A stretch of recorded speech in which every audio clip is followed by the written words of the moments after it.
So you would make your booking and then you would let us know what you want. And then on the day you come with your containers and we will top them up.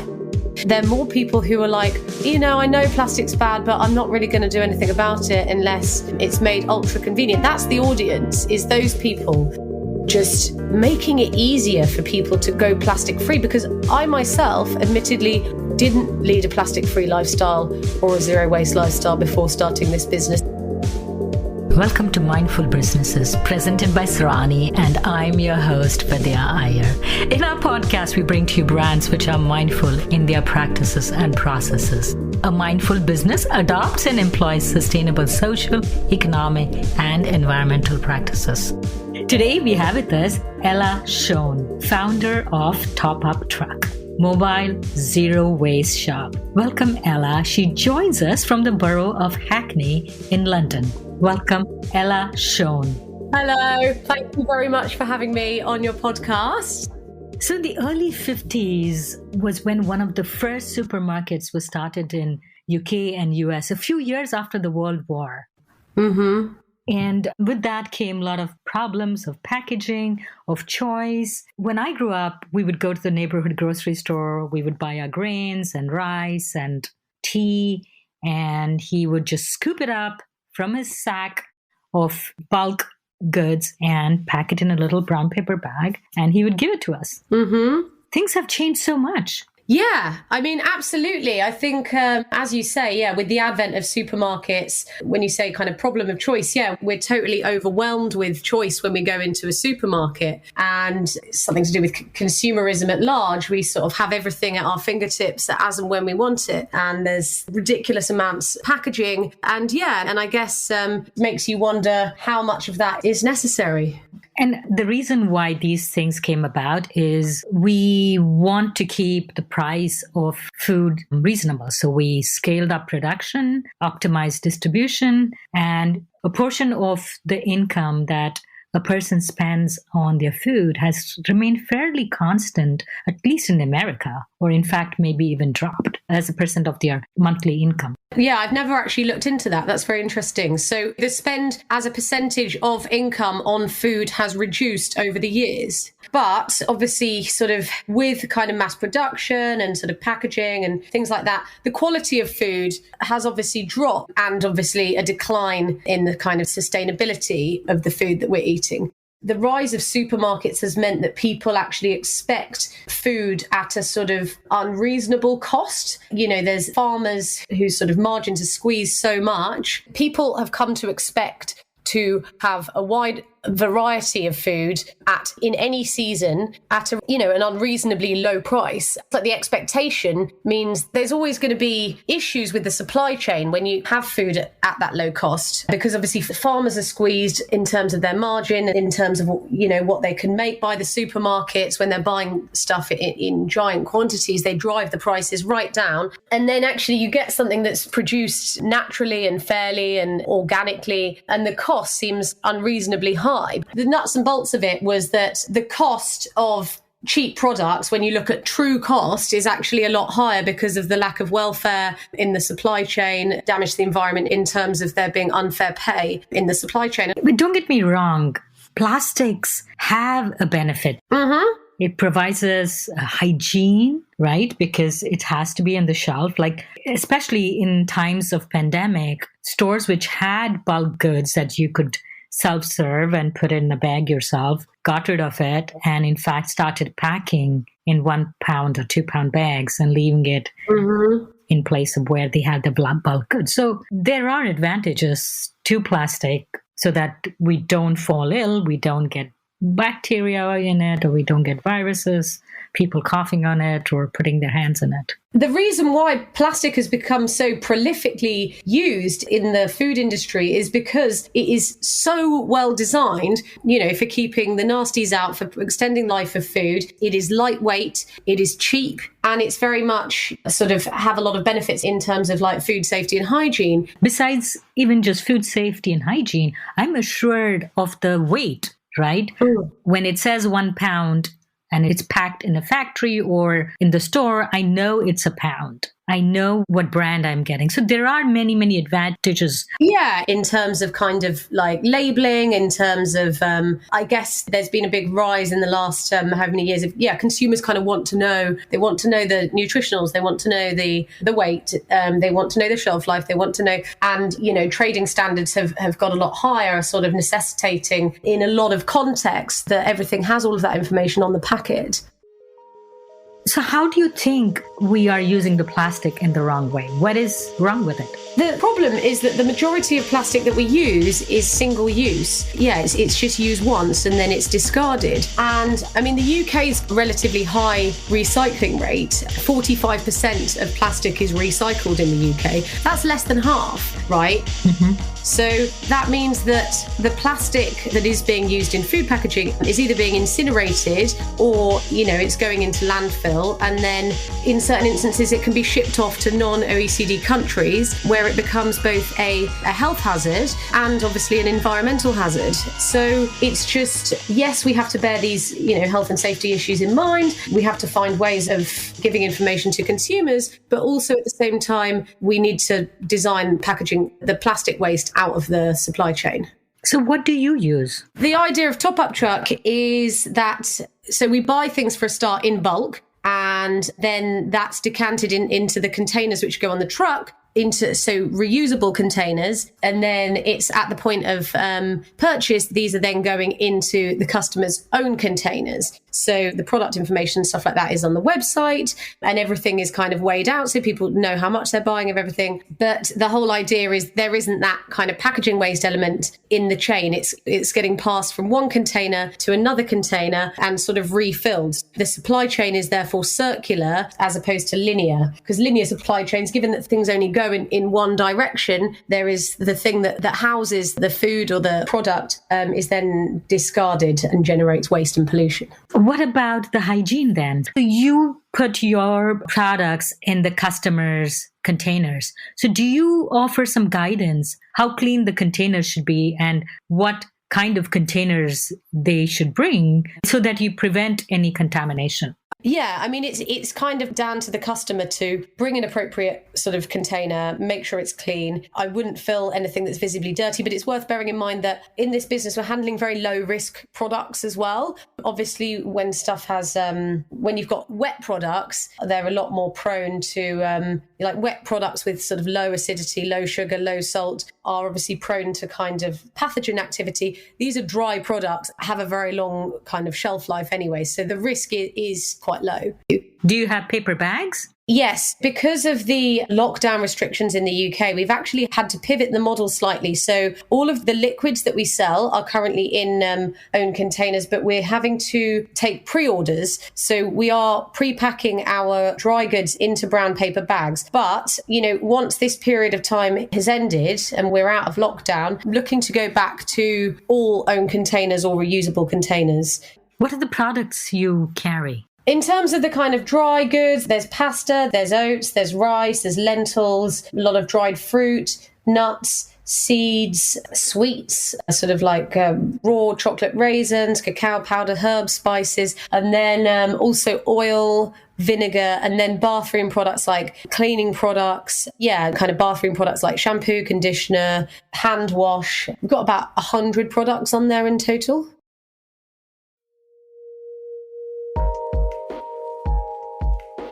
And do you still have milk delivery in the UK? Yeah, absolutely. We had our milk delivered on a vehicle exactly like my milk float. And yeah, that was very much the norm. You still do that. I don't have that myself, but that still is a service that exists well around London and the UK. I don't know why. It kind of fell out of fashion a little bit in the sort of, I guess, early noughties. I guess people just found it easier and cheaper to pick up their milk at the supermarket along with everything else. So, but yeah, there are companies who are sort of bringing it back and can even get a sort of oat milk version of around East London as well. So yeah, a bit of return to the old ways. Most people like to go to the supermarket because they have so many choices. How many, say I pick a product, oatmeal, do you have 2, 3, 4 or just one choice? Just one choice. I mean, that's the thing. I think people are overwhelmed with choice in so many areas, whether it's choosing something on Netflix or going to a supermarket. We have one of everything. I mean, obviously, because we have to, there's limited space, but we just make sure that things that we do have is a really high quality. And we have to accept that we can't please everyone as well. There's always somebody that says, oh, have you got, this very niche product? And given the space requirements, we can't do that. So we just have to stick to the basics. So how does it work? Tell me, if I was a customer, what are the options available for me? So you would make your booking and then you would let us know what you want. And then on the day, you come with your containers and we will top them up. So yeah, people need to the truck's only there for a short period of time. So people need to kind of plan in advance what it is that they need so we can sort of serve them nice and quickly. But yeah, we will be literally serving the stuff on the street side. So you don't do door-to-door delivery. So you're there, you have a route and specific spots, you will be there? No, so it works on a private booking system. So customer will make a booking. Yeah, I mean, we did trial a bit of kind of rocking up somewhere and seeing what happens. But people aren't really in the mindset of doing their grocery shopping in their own containers if they've just come across you in the street. So that doesn't work so well. It's essentially a delivery service, but just using own containers. Okay, so you will pull up in front of my home and I will go out with my containers. Yes. And you will fulfill my order. Yes. And alternatively, because sometimes we deal with busy people, we have had a couple of instances of where somebody's saying they're self-isolating. In that case, they leave their containers on their doorstep and then we go and fill them up at the truck and pop them back on the doorstep and do a completely contactless delivery. Approximately how many miles do you drive in a week? Well, we're only operating on 3 days a week and we're probably doing about 10 miles a day. And how many stops would that be? There's a maximum number of slots of about 8 slots. So sort of operating near capacity. So yeah, about kind of like 7 or 8 slots.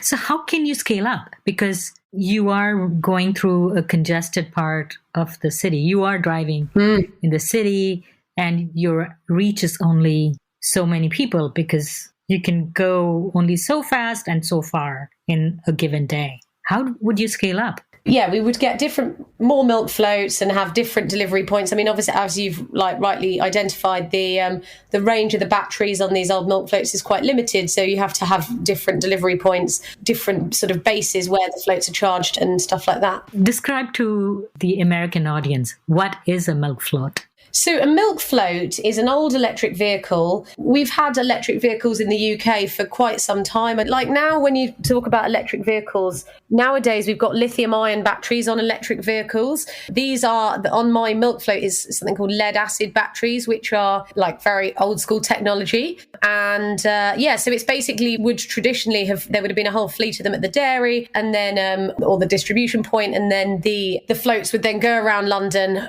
before everyone gets up, obviously, because they don't go very fast. So to avoid congestion, they would sort of do the rounds at 3-4 o'clock in the morning. And then by the time you get up, you would have your milk in a glass bottle with a foil cap delivered to your doorstep. So that's how I grew up in India. We used to get those milk bottles delivered at 6 a.m. in the morning. Yeah. And it was a struggle. Like, who would be the person to open the door for the milk person? Yeah. So what range do these vehicles have now?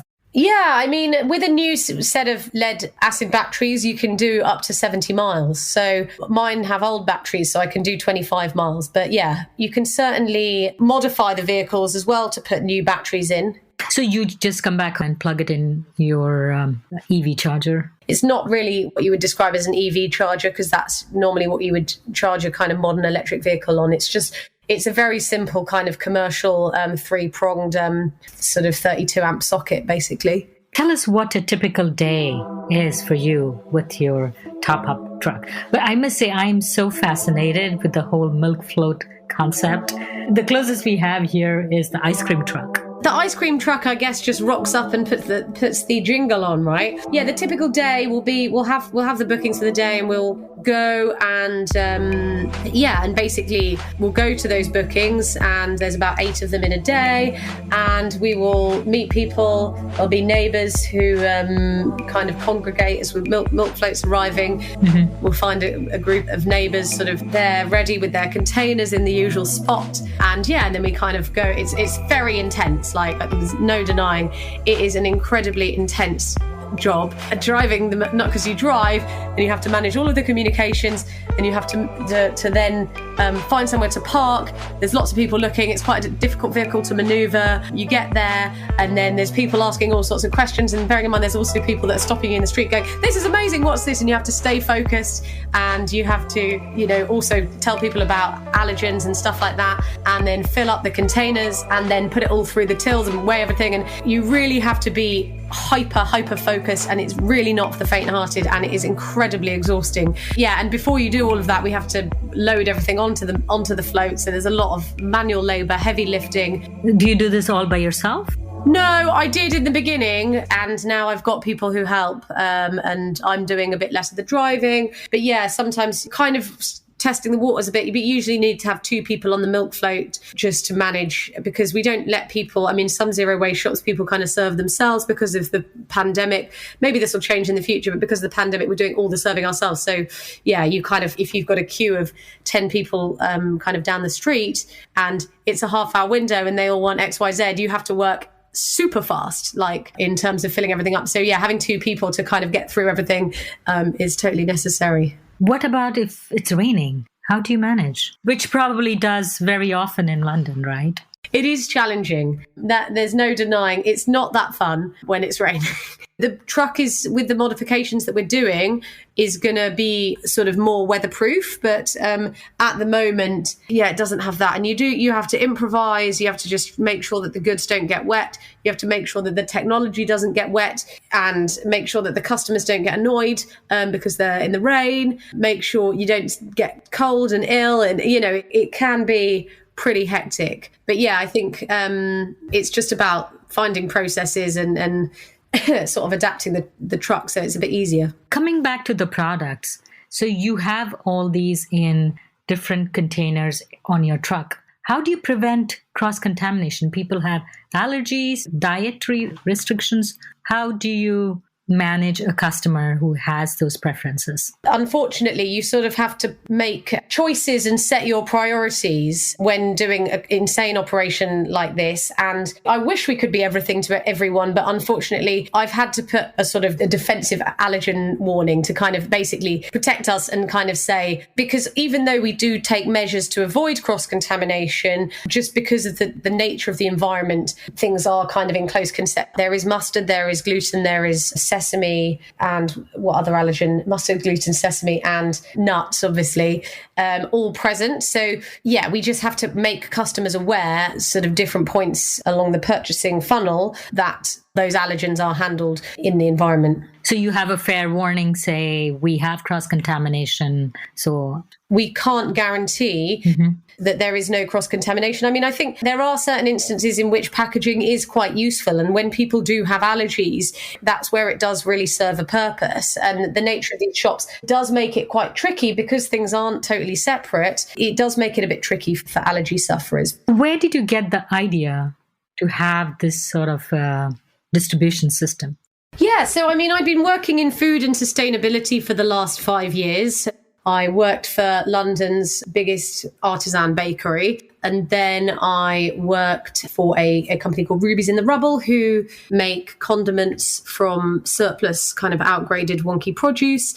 Yeah, I was just having a lot of ideas. I've always had a lot of wacky business ideas anyway. And I was having a lot of ideas around packaging waste and just waste reduction in general, and closed loop systems. And a few ideas were sort of buzzing around my mind. And then as soon as the pandemic set in and I was put on furlough leave, because my job was kind of selling into restaurants, hotels, cafes, which all shut. So I was on furlough leave, and my first day of furlough leave started volunteering for an amazing organisation called Made in Hackney, who run community kitchens. And they pivoted to, because they couldn't do these sort of like community cooking classes, they pivoted to running an emergency meal programme to feed all of the sort of vulnerable people who were shielding in the area, who couldn't kind of access the normal soup kitchens and stuff like that. So I was volunteering for them as a delivery cyclist, kind of going around on my bike with all these meals. And I just loved it. I mean, it was such a privilege in the time where everyone's in lockdown to be a key worker and to be kind of outside when it was like you can only exercise once a day. It was a nice reason to kind of get some loads of exercise, see people do something really good. It was a really, really wonderful experience. And those thoughts around packaging waste, and then one of the things I just love so much about this volunteering was feeling more deeply embedded in my local community. And I'd previously always worked outside of Hackney and had to commute, and commuting was prior to the pandemic was a big part of my life. And it was, I was so used to losing an hour at the end of each day. Yeah, to just not spending any time in this amazing area that I live in. How big a borough is Hackney? Yeah, so Hackney has a population of 300,000 people. Pretty small. Yeah, it was this kind of from this need to feel more closely connected to my local area, to my local community, selfishly to not have to commute. And also, mainly around just making it easier for people to go plastic free, because I myself admittedly didn't lead a plastic free lifestyle or a zero waste lifestyle before starting this business. There were certain things that I would refill that were easy, like my bathroom was pretty plastic free for the last few years, refill everything there. I just wouldn't, in my busy schedule of commuting and, spending all of my waking hours during the week going to and from London in an office, just wouldn't have time to go to the zero waste shop. Mm-hmm. Even though I'm somebody who was working in sustainability, cared about sustainability. And so I kind of thought there must be a much easier way of doing this. And intuitively, it made sense to kind of do it as a delivery service. That way you're not having to lug your containers all the way to your zero waste shop. And in Hackney, bearing in mind, we're quite lucky. There are 3, at least 4, possibly more zero waste shops. People were conditioned to that lifestyle because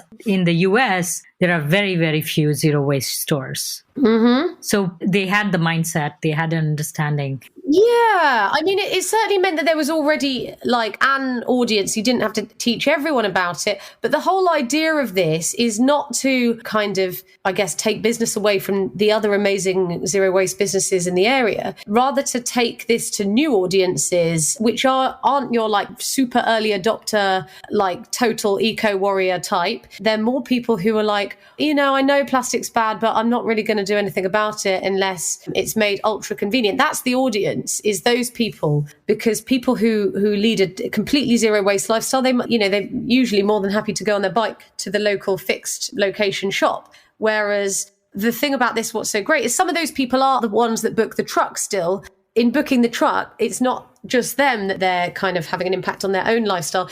They're then inviting their neighbours to the booking, right? So then the whole shopping process becomes a community event because they've then invited their neighbours. And throughout the pandemic, there's been a real rise in the number of like WhatsApp groups. And I don't know if it's the same over in the US, but a rise in the number of WhatsApp groups and the number of Facebook groups and the number of kind of like Instagram things for local neighbours. And I don't know if that's kind of sprung through the sort of mutual aid movement. The Top-Up Truck actually gives those groups something in person to do, rather than just talk about, those foxes were loud last night, or like complain about the bin collections or whatever. It actually means that neighbours can have an excuse to sort of meet safely, respecting social distancing outside, and do their shopping. So, and there's a lot of people who had never even heard of the concept before, or kind of checking it out, and then they slowly, bit by bit, it might take a few visits, but they've kind of got into the groove, and they've kind of started saving their mayonnaise jars or their bottles, wait until they're run down, and then kind of get excitedly refilling them. Mm-hmm. The whole idea, rather necessarily than it's like everyone's primed and ready for it, it's really trying to push it out into people who weren't doing it before. So how did you assure them that your products were clean and the quality of a packaged one? How did you let them know that? I mean, in all honesty, it's not been an issue. Like, I don't think, maybe that's to do with here, I don't really think I get people asking me, are these products clean? Or how can I be assured of the quality? Or no one has ever asked me that. I mean, because the products that we sell are really good. and are sustainably sourced. They're mostly organic. They are, where possible, locally sourced. Everything is really good quality, but there's almost so much that we've got to communicate already that sometimes even gets missed off a little bit. But people, by and large, are trusting, and they're nice, and they engage with it on a lot more positive level than sort of asking us kind of questions like that. So for every business, the first sale is very exciting. Yeah. What was your first sale? Do you remember the person and when it was? I remember the person. I can't remember exactly what he bought. I think it was either nuts or fruit or something that he could just grab on the fly. Well, I can't remember what we packed it into either, but I think we had an old jar or something. And he just rocked up and was like, "This is absolutely amazing. What's going on here?" And it was very exciting. Seems like ages ago, but not that long ago. When did you start the business? In August. Okay, so you're about 6 months old. Yeah, but 7 months, yeah. How can customers find the Top-Up Truck? Can I say I see you in my neighborhood? Can I just walk up and say, "Hey, I'm out of oats today. May I have some?"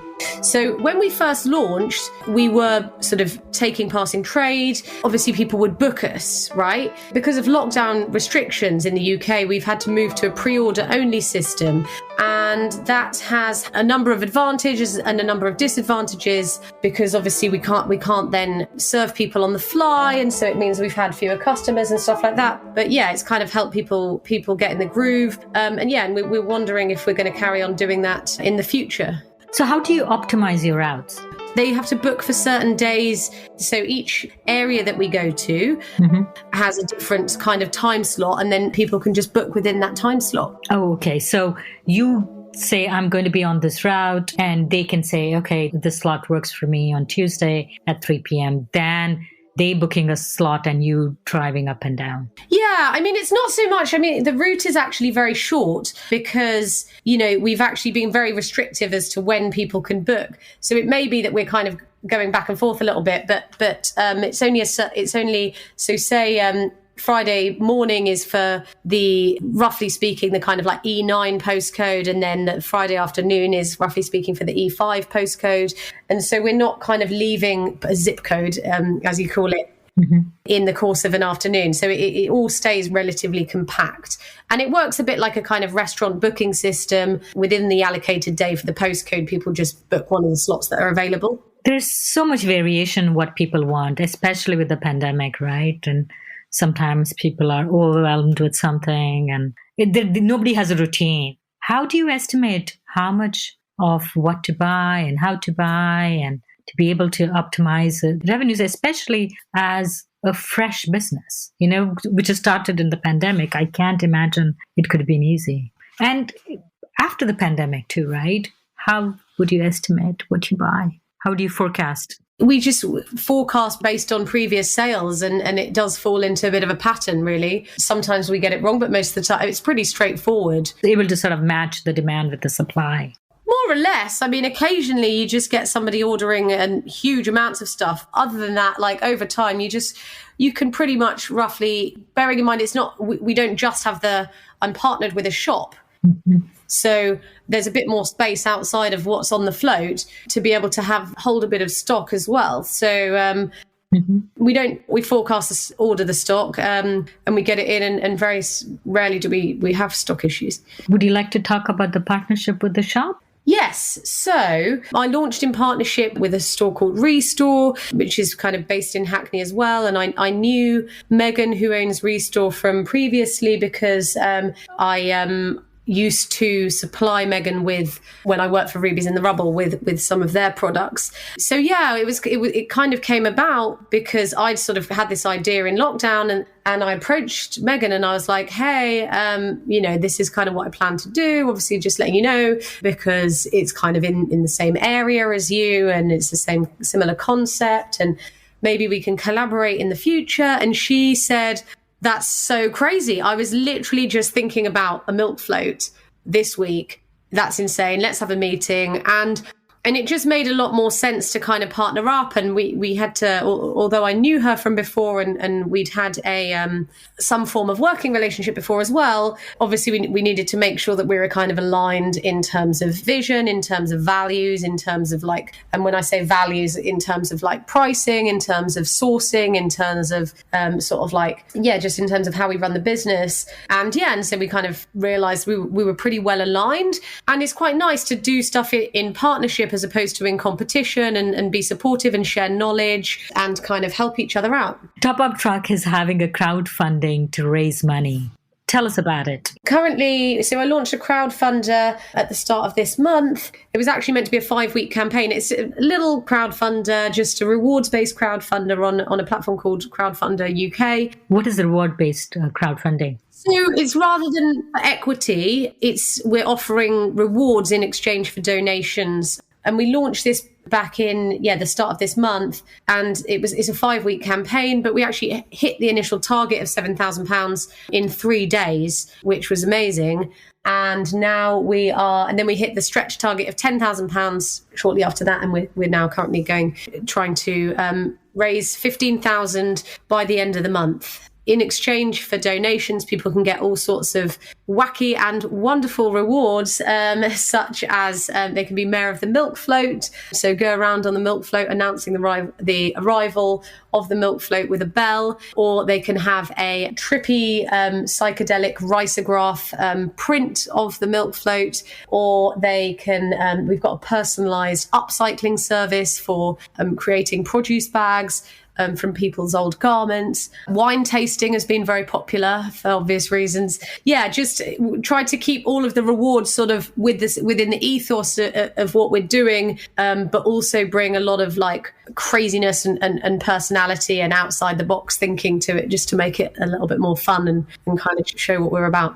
So what will you be using the money for? So 7,000 of it is going to go into upgrading the milk float into a lockable entity. So kind of launched this business as a minimum viable product, kind of wanted to see if it works as a concept, no expectation. And so didn't want to kind of invest in sort of modifying something in a way if it wasn't going to have a future, but knowing that the vehicle itself could be repurposed for something else. So it's, now that we know it works, going to invest in building the truck to the sort of kind of original vision of this, which is something that's lockable and looks really beautiful and is functional and has inbuilt kind of gravity dispensers and lots of storage. So it looks like a sort of a real zero waste shop on wheels, if you like. So did you design it? Yeah, so we've been working with a really interesting guy who it's actually his girlfriend got in touch via Instagram, wonders of modern technology.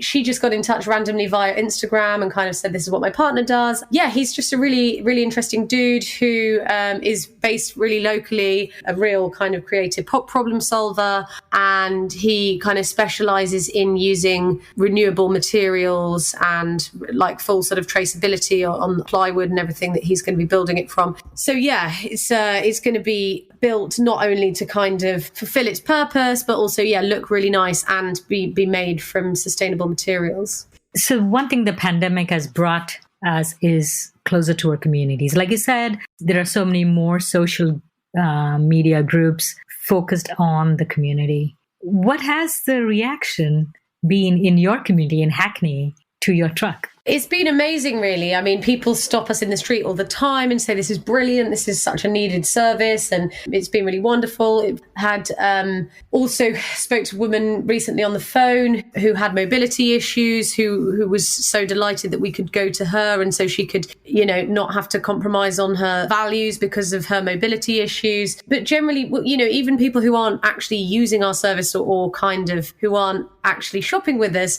the milk float, it just really evokes a sense of nostalgia, and we kind of get these old boys like East End guys kind of coming up to us like, oh my god, like I've not seen one of these in years, this is amazing, brilliant, girls love it, like I used to drive one of these back in the day.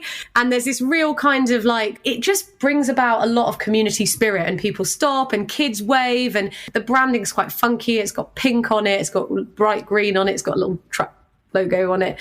And kids, even who have obviously never heard of a milk float because they're 3 or whatever, they're just like, what's that? You know, it gets a really like warm reaction just going around. A lot of people have said this is the most exciting thing that happens in our week because there's nothing going on. So it's just like, it's really brings a bit of excitement and something to look forward to, which is really lovely. Thank you, Ella, for coming on Mindful Businesses. This has been fun talking to you over a cup of tea and wishing you all the best. Thank you so much for having me on the podcast. Yeah, it's been really awesome talking to you. So thanks a lot. You're listening to Mindful Businesses with Vidya Iyer. If you're a creator of a mindful brand or would like to recommend a mindful brand to be featured on our show, send an email to info@mindfulbusinessespodcast.com. Subscribe and listen to us on your favorite podcast listening app. Remember to rate and review us. To learn more about this and our other episodes, check out our website, mindfulbusinessespodcast.com. If you learned a thing or two on this episode, share it with one friend. This is Vidya Iyer with Mindful Businesses.